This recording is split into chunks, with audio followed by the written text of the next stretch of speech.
Salut, c'est Lox.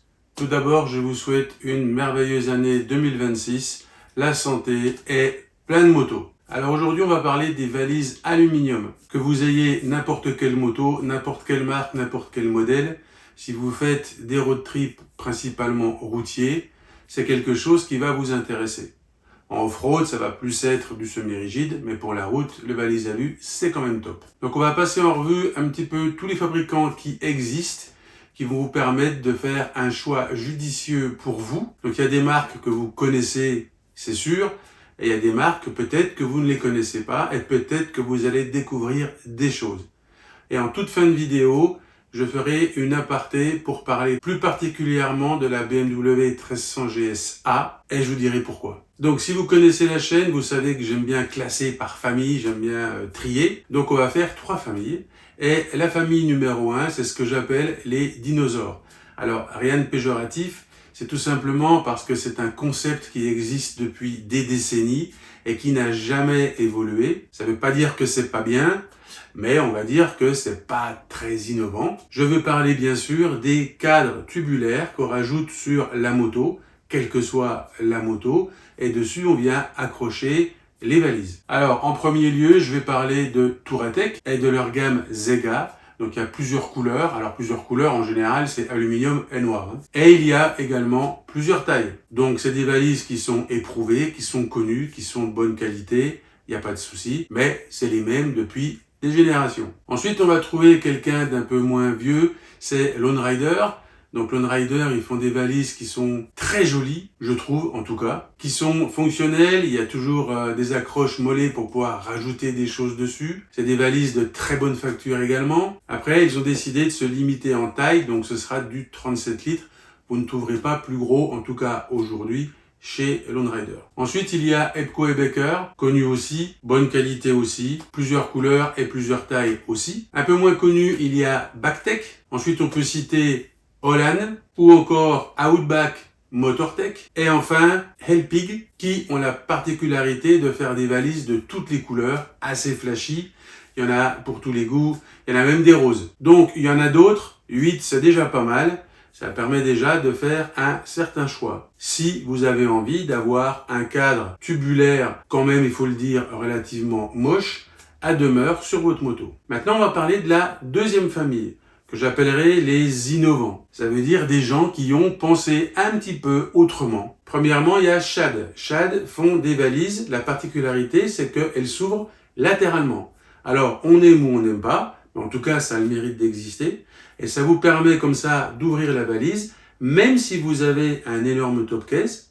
Parce qu'un énorme top case sur une valise classique, vous pouvez pas ouvrir, ça bute dans le top case. Là, en l'occurrence, vous pouvez ouvrir. Même si vous avez un gros sac en travers sur le siège passager, vous pouvez également ouvrir. Perso, je suis pas fan, mais en tout cas, le concept est plutôt bien. Ensuite, on a SW Motech.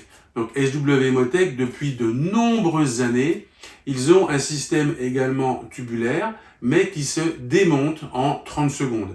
Et quand je dis 30 secondes, c'est vraiment 30 secondes. Ça veut dire que vous avez besoin de vos valises pour aller faire un road trip, vous mettez le châssis, vous mettez les valises, et quand vous revenez de votre road trip, vous enlevez les valises, vous enlevez le châssis, donc la moto reste sobre, reste jolie, on n'a pas ce cadre qui reste sur la moto, donc c'est plutôt bien, et ils ont un système de clés qui permet de verrouiller le cadre au cas où le cadre reste seul sur la moto, c'est plutôt très bien fait. Et la particularité des SW Motech, c'est qu'ils proposent également des adaptateurs pour mettre d'autres valises. Donc par exemple, si vous avez une valise Lone Rider et que vous ne voulez pas laisser le cadre sur la moto, vous achetez votre cadre SW Motech plus un adaptateur pour Lone Rider ou JV, je ne sais pas exactement combien d'adaptateurs ils ont, ce qui vous permet d'avoir une autre valise que Motech et quand même de bénéficier du fait de pouvoir enlever le cadre Motech de votre moto. C'est plutôt très bien pensé. En plus, Motech, c'est une très bonne marque, très bonne qualité. Moi, j'utilise depuis des années des sacoches réservoirs parce qu'elles sont complètement étanches. J'ai d'ailleurs une vidéo sur le sujet, je vous mets le lien dans la description. Franchement, aucune goutte d'eau, malgré les tonnes de pluie que j'ai pris sur la tronche. Donc Motech, vraiment bien. Ensuite, l'incontournable JV. Alors JV fait également des systèmes, on va dire, dinosaures, Mais depuis à peu près 2 ans, ils font également des cadres qui se démontent, comme le fait SW Motech. Pareil, ça se démonte en 30 secondes et vous pouvez mettre dessus vos valises. En l'occurrence, c'est beaucoup du Monoki. Et l'avantage de JV, c'est que la gamme Monoki est absolument gigantesque. Vous avez toutes les tailles, toutes les couleurs, de l'alu, du plastique, du semi-rigide. Et vous avez même la possibilité de monter des valises de la marque Kappa, qui est une cousine ou une petite sœur de JV. Et là, vous avez également une gamme de valises en aluminium ou autre. Donc ça vous donne un panel gigantesque de valises que vous pouvez monter sur ces supports JV qui sont démontables. Et d'ailleurs, à ce sujet, moi j'ai fait plus de 20 000 km avec ce système un peu partout en Europe, par tous les temps. Franchement, c'est topissime. Parce qu'en plus, ils ont un petit truc en plus. Il y a ce qu'on appelle le camside chez JV. Le camside, c'est quoi? C'est un système qui vous permet de basculer la valise d'une quinzaine de degrés. Donc même si vous avez un gros top case ou un sac en travers sur la place passager, eh bien vous pouvez quand même pencher la valise et ouvrir le capot, faire ce que vous voulez, vous fermez le couvercle et vous reloquez la valise. C'est super. Enfin, la famille numéro 3. Alors, dans la famille numéro 3, je vais citer des marques qui font également des systèmes dinosaures pour toutes les marques de moto. Mais je vais, comme je vous l'ai dit en début de vidéo, parler spécifiquement de la BM 1300 GSA. Pourquoi? Tout simplement parce que j'ai également fait une vidéo sur les valises BMW. Je mets le lien dans la description. Et BMW propose quelque chose qui est relativement, on va dire, je vais essayer de rester poli, je pourrais dire relativement quoi? Relativement nul. Non, c'est peut-être un peu fort, nul. Relativement pas terrible. Ouais, relativement pas terrible. Pourquoi? Alors déjà, la largeur. Aujourd'hui, toutes les valises, jusqu'à aujourd'hui en tout cas, toutes les valises faisaient maximum 1 mètre de large. Ça correspond à la largeur d'un guidon traditionnel, 1 mètre. Là, les valises font 1,06 m. Alors vous allez me dire, 3 cm de chaque côté, c'est pas énorme. Ça dépend. C'est quand même, on voit qu'il y a 6 cm de plus. Mais c'est plus large, donc à 1,06 m, pour avoir des valises qui ne font que 37 litres. Ce qui est relativement ridicule. Parce que avec 37 litres, vous avez des marques largement, vous pouvez être à l'intérieur des 1 mètre. Même avec le système JV, Camside, etc., vous êtes à 37 litres à 1 mètre. Donc déjà là, mauvais point. Deuxième mauvais point, c'est que ces valises, si vous voulez mettre une réhausse, parce que ça existe bien entendu en option, eh bien, vous gagnez 10 litres, mais vous ne pouvez plus avoir de passagers, parce que la valise est trop haute. Ensuite, ces valises ne sont pas étanches. Elles ne sont pas garanties étanches. Ce qui est étanche, c'est le sac que vous allez mettre à l'intérieur.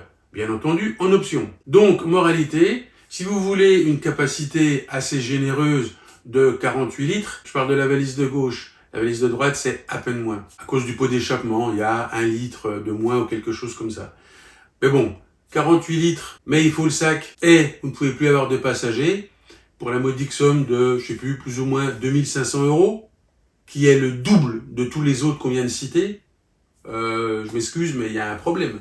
Je pense que celui qui achète les valises BMW pour sa GSA, il s'est pas beaucoup renseigné avant. En tout cas, si vous avez une GSA et que vous avez l'intention d'acheter des valises, attendez la fin de cette vidéo. Donc, c'est quoi les alternatives à ça? Alors, bien entendu, le très connu Wunderlich. Alors, Wunderlich font également des systèmes dinosaures pour toutes les motos, avec des valises qui sont plutôt très haut de gamme. Il y a un double joint souvent, donc c'est parfaitement étanche, c'est très solide. Il y a plusieurs tailles, plusieurs couleurs, pas de souci. Et Wunderlich fait également des valises qui s'adaptent directement sur le support BMW. Donc là, par exemple, voilà une très bonne alternative. Pas besoin d'avoir d'adaptateur, pas besoin d'avoir de cadre. Vous achetez votre valise, crac, vous la mettez dessus, terminé. Et c'est quand même autre chose que la valise BMW. C'est beaucoup plus costaud, c'est étanche, c'est plus gros, etc., etc. Autre alternative, Bumot, c'est bulgare. Ça doit vouloir dire bulgare moto, un truc comme ça. Donc, ils ont également, toujours comme Wunderlich, des systèmes dinosaures pour toutes les motos. Plus, ils ont des valises qui s'adaptent directement sur le support BMW. La différence avec Wunderlich, c'est que la valise, plutôt que de s'ouvrir comme ça, elle s'ouvre comme ça. Alors j'ai rencontré un Anglais qu'on avait qui traversait l'Europe. Il m'a dit c'est super parce qu'on l'ouvre et on peut poser le café, donc c'est très pratique.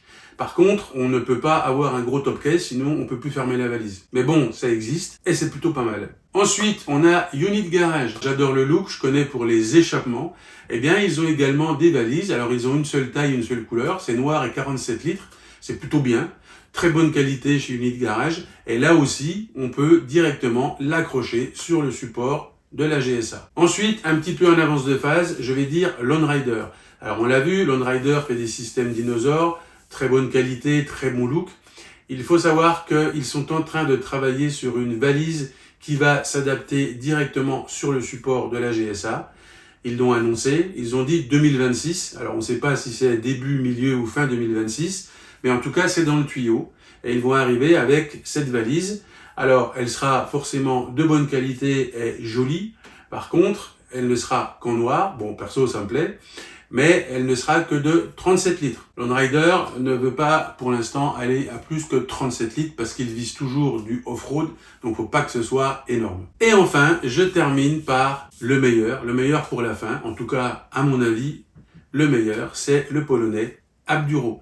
Et pourquoi? Eh bien, tout simplement parce que ils ont réussi vraiment à faire un truc, pour moi, top. Et le patron, Andrew, donc André français. Alors je dis Andy parce qu'Anjou c'est un peu compliqué à prononcer. Andy a fait un job magnifique et il a d'un mille pions à tous les ingénieurs allemands de BMW. Il a fait des valises, il y a 3 tailles, L, XL, XXL. La XXL fait 50 litres. 50 litres. Elle est pas plus large, c'est-à-dire que montée on est à 1,06 m, donc pareil que BMW. La garde au sol est la même, c'est juste un peu plus haut, un peu plus long. Mais on peut quand même avoir un passager. Donc, dans le même encombrement que BMW, au lieu d'avoir 38 litres ou 37 litres, il en a 50 et on peut avoir un passager.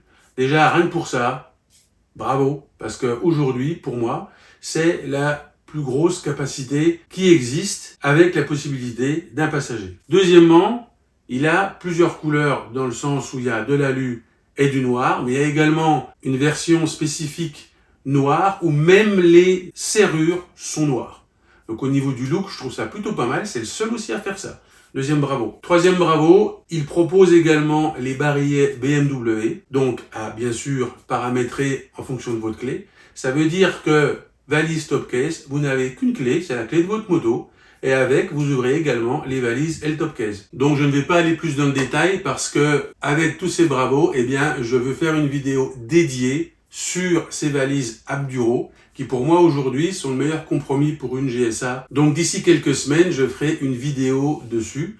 Donc bien entendu, pour ne pas la louper, abonnez-vous. Surtout si vous avez une GSA et surtout si vous voulez acheter des valises bientôt, attendez cette vidéo et ne la loupez pas. Donc j'espère que toute cette liste de fabricants et différentes options vous ont permis d'y voir plus clair avec toutes les marques et vous permettront de choisir exactement ce qu'il vous faut en considérant le look, en considérant l'utilisation, en considérant les options. Donc bien sûr, toutes les marques évoluent, mais je voulais refaire un point début 2026, au début de la saison. Bon, on n'est pas tout à fait encore au début de la saison, mais quand même, ça va bientôt démarrer, j'espère en tout cas. Et donc en attendant cette prochaine vidéo de valise et d'autres vidéos d'écran et autres que je vais faire prochainement, je vous souhaite une bonne journée.